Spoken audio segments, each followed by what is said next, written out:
Shalom Godly Family yang terkasih dalam Tuhan. Teh hangat sudah tersedia bagi kita.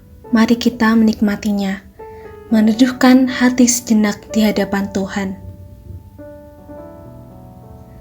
Saudara-saudari yang terkasih, kita akan bersama-sama merenungkan firman Tuhan dengan topik yang berbahagia adalah yang merenungkan dan melakukan firman Tuhan.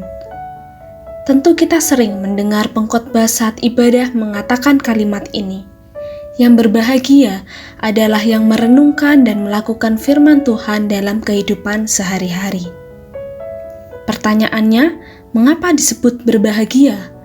Mengapa tidak disebut beruntung? Atau pertanyaan yang muncul, apakah benar berbahagia? Seringkali tetap menderita kok. Bagaimana kita menjawab pertanyaan-pertanyaan ini? Kalimat itu benar. Pemazmur menjelaskan lebih rinci pada Mazmur pasal pertama ayat 1-2. Saya akan membacakannya bagi kita semua. Berbahagialah orang yang tidak berjalan menurut nasihat orang fasik, yang tidak berdiri di jalan orang berdosa, dan yang tidak duduk di dalam kumpulan pencemooh. Tetapi yang kesukaannya ialah Taurat Tuhan, dan yang merenungkan Taurat itu siang dan malam. Ketika kita merenungkan dan melakukan firman Tuhan, kita sedang berada di jalan orang benar, bukan orang fasik. Orang fasik adalah mereka yang tahu Allahnya siapa, apa yang harus dilakukan, tetapi tidak melakukan kebenaran. Mengapa orang fasik bisa ada di dalam dunia ini? Jawabannya simpel, karena dosa. Dosa menggoda manusia untuk tidak melakukan kebenaran, melainkan melakukan segala sesuatu berdasarkan keinginannya sendiri.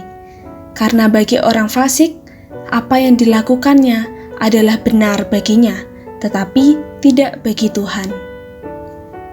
Allah tidak tinggal diam, karena Allah tidak mau anak-anaknya hidup sebagai orang fasik.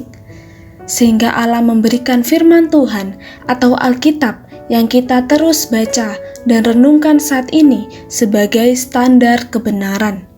Seperti yang tercatat di dalam Amsal 16 ayat 2 yang berkata, segala jalan orang adalah bersih menurut pandangannya sendiri, tetapi Tuhanlah yang menguji hati. Manusia menilai semua yang dilakukan adalah benar, sehingga manusia hidup semaunya.